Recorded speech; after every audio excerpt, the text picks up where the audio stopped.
معاذ پتہ ہے کون ہے؟ یا سلام، 70,000 فرشتے ان کے جنازے میں آئے جنازہ اٹینڈ کرنے کے لیے. روزان مخلوق یہ واحد صحابی ہیں جن کی وفات پہ رب العالمین کا عرش کانپا. عرش کانپا. یہ وہ صحابی ہیں. لیکن still the grave squeezed him. فرعون اور آل فرعون کو صبح اور شام آگ دکھائی جاتی ہے اور عذاب دیا جاتا ہے. النار یعرضون علیہا غدوا وعشیا، ان پہ جو آگ ہے نا وہ ظاہر کی جاتی ہے، ان کو پنشمنٹ دی جاتی ہے صبح اور شام. اور صبح شام کس کی؟ ہماری. جسے صبح سورج طلوع ہوتا ہے اور شام ہوتی ہے فرعون اور فرعون کو. یوم تقوم الساعۃ، جب قیامت کا دن داخل ہوگا، ادخلوا آل فرعون اشد العذاب، اور جب قیامت کا دن داخل ہوگا تو فرعون آل فرعون کو شدید عذاب میں داخل کیا جائے گا. یہ اس سے پہلے جو ہے نا قبر کی بات ہو رہی ہے کہ ان کو صبح اور شام ان کا ٹھکانہ دکھایا جاتا ہے، یہ تمہارا جہنم میں ٹھکانہ ہے، اور ان پہ عذاب، قبر کا عذاب دیا جاتا ہے. اسی لیے اللہ کے نبی صلی اللہ علیہ وسلم نے کہا ہر نماز میں 4 چیزوں سے پناہ لازم مانگا کرو. اللہم انی اعوذ بک من عذاب القبر ومن عذاب جہنم ومن فتنة المحیا والممات ومن شر فتنة المسیح الدجال. یا اللہ مجھے قبر کے عذاب سے بچا، جہنم کے عذاب سے بچا، زندگی موت کے عذاب سے بچا، اور دجال کے فتنے سے بچا لے. تو یہ قبر، عثمان بن عفان کے سامنے جب جنت جہنم کا ذکر کرتا وہ روتے تھے، لیکن جب بھی قبر کا ذکر ہوتا یا وہ قبر کے پاس سے گزرتے تو وہ بہت زیادہ رویا کرتے تھے. صحابہ نے پوچھا کہ ایسا کیوں ہے یا عثمان؟ کہتے کہ اللہ کے نبی صلی اللہ علیہ وسلم نے فرمایا کہ اس سے بدترین گڑھا آج تک نہیں کھودا گیا جو گناہگار ہے اس کے لیے. یعنی I haven't seen any ditch which is worse than this ditch which is القبر. اور یہ قیامت کی سٹیئرز میں سے، سیڑھیوں میں سے پہلی سیڑھی ہے. اگر انسان یہاں پکڑا گیا، یہاں پھنس گیا، والعیاذ باللہ، اللہ تعالیٰ ہم سب کو بچائے، تو آگے پھنستا چلا جائے گا اور آگے اور بدتر اس سے عذاب دیا جائے گا. لیکن اگر انسان یہاں کامیاب ہو گیا تو آگے بھی کامیاب ہوتا جائے گا. اس لیے ہمیں اس قبر کی تیاری کرنی چاہیے ہمیشہ کے لیے. ہم اس دنیا میں تو دیکھتے ہیں کہ بہت سبحان اللہ ہمارے بیڈز کیسے ہیں، ہمارا رضائی کمفرٹیبل ہے نہیں ہے، ہم کس طرح کے کمرے میں سو رہے ہیں، وینٹیلیشن کا کیا نظام ہے، سب کچھ. لیکن ہم نے قبر کے بستر کی کبھی تیاری کی ہے جہاں ہم نے کتنے سال رہنا ہے، جہاں ہم کتنے عرصے کے لیے رہیں گے. عثمان رضی اللہ تعالی عنہ، he died in around 35th 36th ہجری. ان کو اپنی قبر میں آج تقریباً 1404 سے 5 سال ہو گئے ہیں. 1400 and around 4 to 5 years in his grave. اور آگے کتنا عرصہ؟ الى یوم القیامہ، قیامت کے دن تک. فرعون اور آل فرعون کو thousands of years ہو گئے اپنی گریو میں. امیجن آپ اور میں اگر کل مر جاتے ہیں، 10 سال بعد مر جاتے ہیں، ہم نے کتنا عرصہ اس قبر میں رہنا ہے؟ ہم نے کبھی سوچا اس کے بارے میں کہ ہمارا فیوچر پلاننگ کیا ہے؟ میں اپنا فیوچر سیکیور کر لوں. اصل تو فیوچر وہ ہے، واللہ اللہم لا عیش الا عیشۃ الآخرہ. اللہ کے فرمایا کہ یا اللہ زندگی تو آخرت کی زندگی ہے، اس کو تو زندگی ہی نہیں کہا. یا لیتنی قدمت لی حیاتی، انسان کہے گا ہائے کاش میں اپنی زندگی کے لیے کچھ بھیج دیتا. انسان کہے گا اپنی زندگی کے لیے کچھ بھیج دیتا. اس زندگی کی تو زندگی کیا ہی نہیں رہا ہوگا، وہ اصل تو زندگی یہ ہے.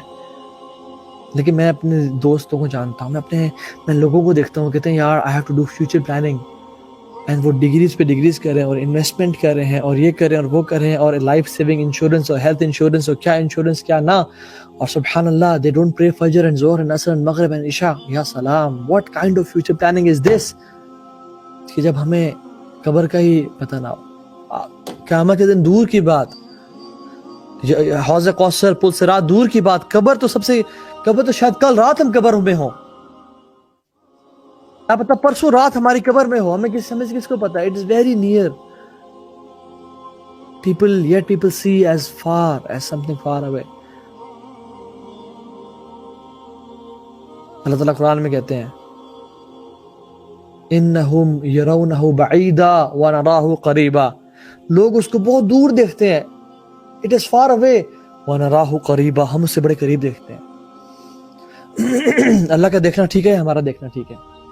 اللہ تعالیٰ ہمیں قبر کے عذاب سے بچائے. جب عمر بن خطاب کو سٹیب لگا نا اور ان کا جسم جو ہے نا وہ چیرا گیا اور he was about to pass away، ایک شخص آیا اور کہا عمر بن خطاب بشارت ہو آپ کو، خوشخبری ہو آپ کو اللہ کی طرف سے، آپ سب سے کچھ پہلے لوگوں میں سے ہیں جو اسلام قبول کیا انہوں نے، آپ اللہ کے نبی صلی اللہ علیہ وسلم کے صحابی جلیل ہیں، آپ نے خلافت کا منصب سنبھالا وعدلت، اور آپ نے عدل کیا اور انصاف کیا، آپ کیا کہنے ہیں آپ کے، آپ پہ خوشخبریاں ہوں۔ اللہ اکبر۔ عمر بن خطاب کیا کہتے ہیں؟ یا ابن اخی، اے میرے چچا کے بیٹے، یعنی اے میرے بھتیجے نواسے،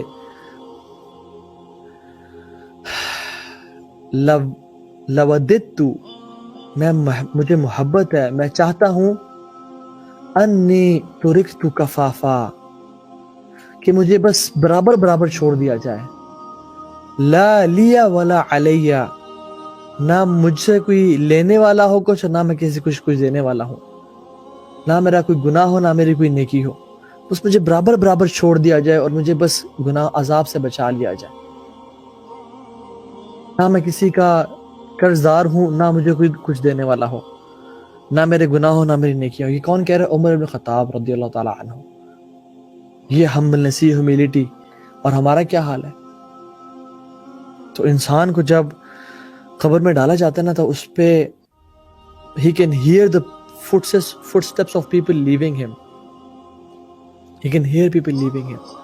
حدیث میں آتا ہے اللہ کے نبی صلی اللہ علیہ وسلم نے فرمایا کہ 3 چیزیں انسان کو اس کے قبر تک جاتی ہیں اس کے ساتھ، ایک اس کا مال، ایک اس کا اہل، اس کا خاندان، اور ایک اس کا اعمال، مال، اس کا اہل اور اس کے اعمال۔ قبر میں اتارنے کے بعد اس کا مال اور اس کا خاندان واپس آ جاتا ہے، صرف اس کے اعمال ساتھ رہتے ہیں اس کے۔ پھر کوئی بل گیٹس نہیں ہے، پھر کوئی غریب انسان نہیں ہے، پھر کوئی امیر غریب گورا کالا عرب عجم، پھر کچھ نہیں ہے، پھر جوان بوڑھا کچھ نہیں ہے۔ پھر وہاں پہ اب جو حساب ہوگا نا وہ اعمال کی بیسس پہ ہوگا۔ لاؤ بتاؤ کون اعمال کر کے آیا، کون نیکیاں اکٹھی کر کے آیا، اب اس پہ جج کیا جاؤ گے، اب اس پہ حساب لیا جائے گا۔ جو شخص ہوتا ہے نا جو گناہگار ہوتا ہے وہ بلکہ چیختا اور چلاتا ہے کہ مجھے مت چھوڑ کے جاؤ، تم کیوں اکیلے اندھیرے میں چھوڑ کے جا رہے ہو۔ تمام مخلوقات اس کی آواز سنتی ہیں ایکسیپٹ ہیومنز اینڈ جنس، رسول اللہ صلی اللہ علیہ وسلم کے اوتھینٹک حدیث کے مطابق۔ اور ایک بات یاد رکھیں، جو برزخ ہے نا یا جو ان سین ہے، جو ہم نے نہیں دیکھا، اس کے بارے میں ہم خود سے کچھ بھی نہیں کہہ سکتے، نہ ہماری رائے میٹر کرتی ہے، بیکاز اٹ از ان سین۔ ہم صرف قرآن سے یا اللہ کے نبی کی صحیح احادیث سے ہم جان سکتے ہیں کہ فیوچر میں کیا ہوگا، otherwise no one can know any thing.